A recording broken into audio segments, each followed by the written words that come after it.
जय श्री कृष्ण। भगवान श्री कृष्ण के जन्मदिन की हार्दिक शुभकामनाएं आप सभी लोगों को।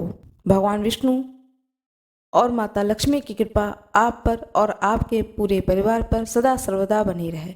आज मैं आप लोगों को कथा सुनाने जा रही हूँ श्री कृष्ण जन्माष्टमी की। भाद्रपद कृष्ण पक्ष की अष्टमी को जन्माष्टमी का त्योहार मनाया जाता है।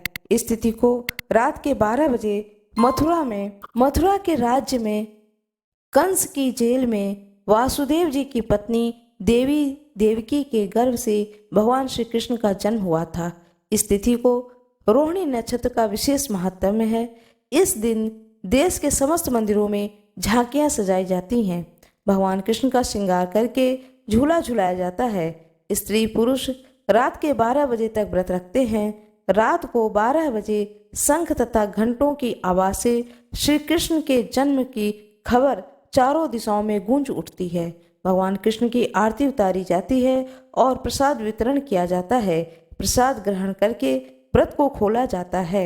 श्री कृष्ण जन्माष्टमी की कथा। द्वापर युग में पृथ्वी पर राक्षसों के अत्याचार बढ़ने लगे। पृथ्वी गाय का रूप धारण कर अपनी कथा सुनाने के लिए तथा अपने उद्धार के लिए ब्रह्मा जी के पास गई। ब्रह्मा जी ने सभी देवताओं को साथ लेकर पृथ्वी को विष्णु के पास क्षीर सागर में ले गए। उस समय भगवान विष्णु अनंत सैया पर शयन कर रहे थे। स्तुति करने पर भगवान की निद्रा भंग हो गई। भगवान ने ब्रह्मा एवं समस्त देवताओं को देखकर उनके आने का कारण पूछा तो पृथ्वी बोली, भगवान, मैं पाप के बोझ से दबी जा रही हूँ, मेरा उद्धार कीजिए। यह सुनकर विष्णु भगवान बोले, मैं ब्रजमंडल में वासुदेव देवकी के गर्भ से जन्म लूंगा। तुम सब देवतागण ब्रज भूमि में जाकर यादव वंश में अपना शरीर धारण करो। इतना कहकर भगवान अंतर्ध्यान हो गए। इसके पश्चात देवता ब्रजमंडल में आकर यदुकुल में नंद यशोदा तथा गोप गोपियों के रूप में पैदा हुए। द्वापर युग के अंत में मथुरा में उग्रसेन राजा राज्य करते थे। उग्रसेन के पुत्र का नाम था कंस। कंस ने उग्रसेन को बलपूर्वक सिंहासन से उतारकर जेल में डाल दिया और स्वयं राजा बन गया। कंस की बहन देवकी का विवाह यादव कुल में वासुदेव के साथ निश्चित हो गया।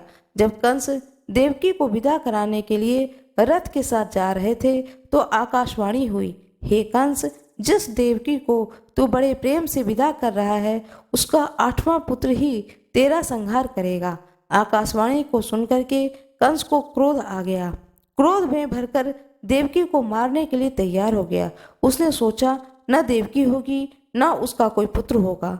वासुदेव ने कंस को समझाया कि तुम्हें देवकी से तो कोई भय नहीं है, देवकी की 8वीं संतान से तुम्हें भय है, इसलिए मैं इसका 8वां संतान तुमको दे दूंगा।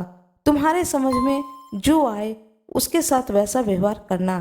कंस ने वासुदेव जी की बात को स्वीकार कर ली और वासुदेव जी को कारागार में बंद कर दिया। तत्काल नारद जी वहां आ गए और कंस से बोले, यह कैसे पता चलेगा कि 8वां गर्भ कौन सा है? गिनती प्रथम या अंतिम गर्भ से शुरू होगी। कंस ने नारद जी के परामर्श से देवकी के गर्भ से उत्पन्न होने वाले समस्त बालकों को मारने का निश्चय किया।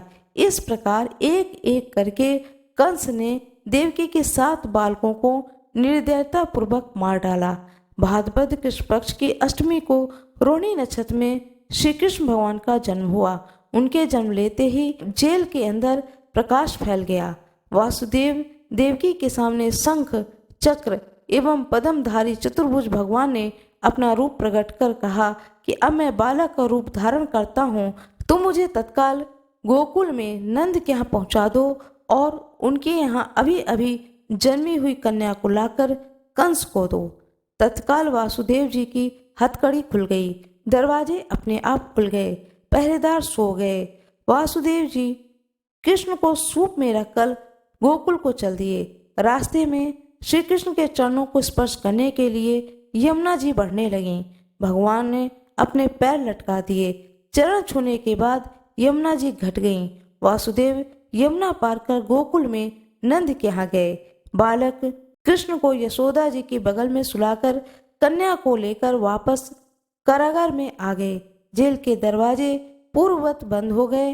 वासुदेव जी के हाथों में हथकड़ियां पड़ गईं। पहरेदार जाग गए। कन्या के रोने पर कंस को खबर दी गई। कंस ने कारागार में आकर कन्या को लेकर पत्थर पर पटककर मारना चाहा, पर वह कंस के हाथ से छूटकर आकाश में उड़ गई और देवी का रूप धारण कर बोली, हे कंस, मुझे मारने से क्या लाभ? तुझे मारने वाला तो गोकुल में पहुंच चुका है। यह दृश्य देखकर कंस हतप्रभ और व्याकुल हो गया। कंस ने श्री कृष्ण को मारने के लिए अनेक दैत्य भेजे।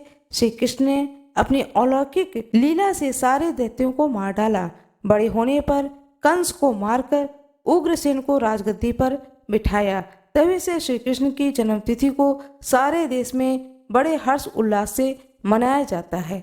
बोलिए भगवान श्री कृष्ण की जय हो, भगवान विष्णु की जय हो, माता लक्ष्मी की जय हो, राधा रानी की जय हो। मेरा यह वीडियो कैसा लगा कृपया कमेंट बॉक्स में ज़रूर बताएं। राधे राधे कमेंट बॉक्स में ज़रूर लिख दें। वीडियो को लाइक करना ना भूलें। चैनल को सब्सक्राइब जरूर कर दें। बेल आइकन जरूर दबा दें। धन्यवाद।